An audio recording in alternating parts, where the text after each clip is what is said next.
Auzubillahiminash-shaytanir-rajim. Bismillahir-rahmanir-rahim.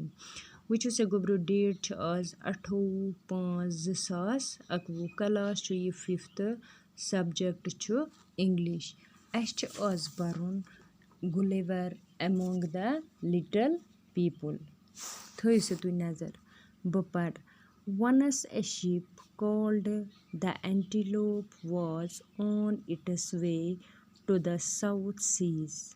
There was 30 sailors in it with a captain and a doctor. The ship was sailing near a rock. All of a sudden there was a storm with rain and thunder. The sea roared, the wind blew, and the waves rose high. The ship struck the rock and broke in two.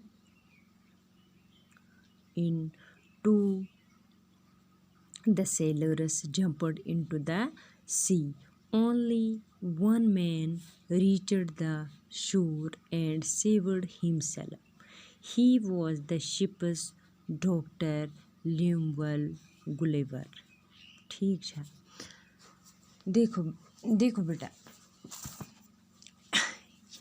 ये कहानी Jonathan Swift की किताब Gulliver's traveller से ली गई है। ल्यूमुअल Gulliver जो एक अंग्रेज़ था, युस ल्यूमुअल गुलिवर ओस यूस अख अंग्रेज़ और पेशे से सर्जन था। इमसुन पेश क्या ओस, यू ओस सर्जन। अपने कारनामे जो उस पर समंदरी सफ़र के दौरान गुजरे बयान कर रहा है।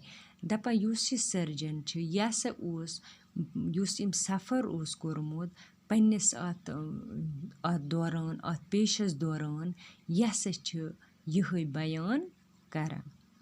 वो कहता है कि एक दफ़ा वो एक समंदरी जहाज़ जिसका नाम द एंटीलोप था, दपा ये छ वना एक दो हसा ओसस ब आज जहाज़स मज यथ नाव छ द एंटीलोप।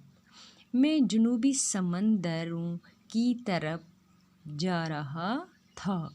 बस ओसुस कोत पका जनूबी समंदरन कुन हसा ओसुस ब पका।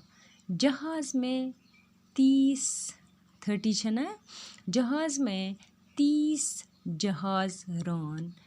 दपा ये छ वना जहाज़स मज हसा 30 जहाज़ रान तो बे हसा ओस अख कैप्टन तो अख डॉक्टर।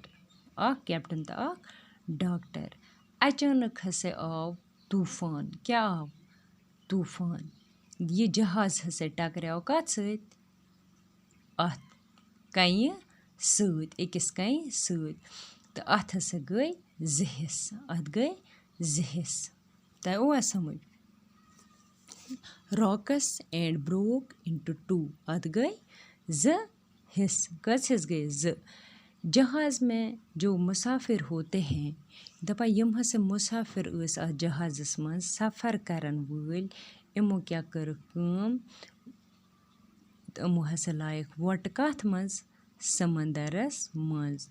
लेकिन उनमें से एक ही बच जाता, मगर अथ से बचाव reached the shore and saved himself.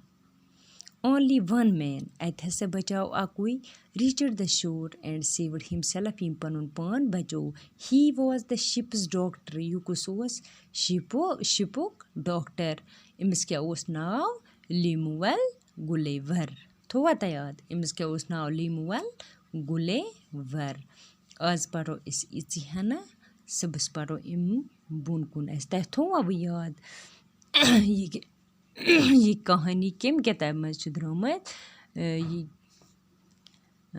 Gulliver's travel Jonathan Swift जॉनेट स्विफ्ट सज किताब अथ मज हसा गुलिवर्स ट्रैवल गो सफ़र तो वो समझ तमी मज आमुत ये कड़ने समझ थो नज़र बह पढ़ बे वनस a ship called the Antelope was on its way to the South Seas.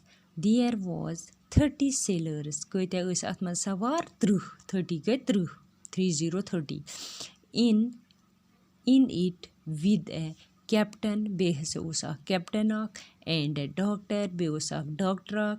The ship was sailing near a rock. Yel hase wochi katnish at rock at chatanas nazdik near go nazdik. All of a sudden there was a storm with rain. Vazmul hasa laj gasne to be hasa log rood pen and thunder be hasa chi gagraite gasan. The sea roared, the wind blew and the waves rose high. युति हसे wind है wind मैंने तूफान हसे लोग इनकी वरिया ज़्यादा हवा हसे लोग वेव हसे लज वतने the ship struck the rock ये कत से टकराए शिप जहाज कत से टकराए ये टकराए अथ रॉक सद अथ कन्ये सद ब्रोक इनटू टू इम कर अथ ज हिस्स द सेलर्स जंपड यम अथ मन सवार अस इनटू द सी इमो क्या लायक वट जंपड गो वट लाई इमो क्या लायक वट वत अथ समंदरस मज only one man reached the shore and saved himself अथ से बचाव खाली अख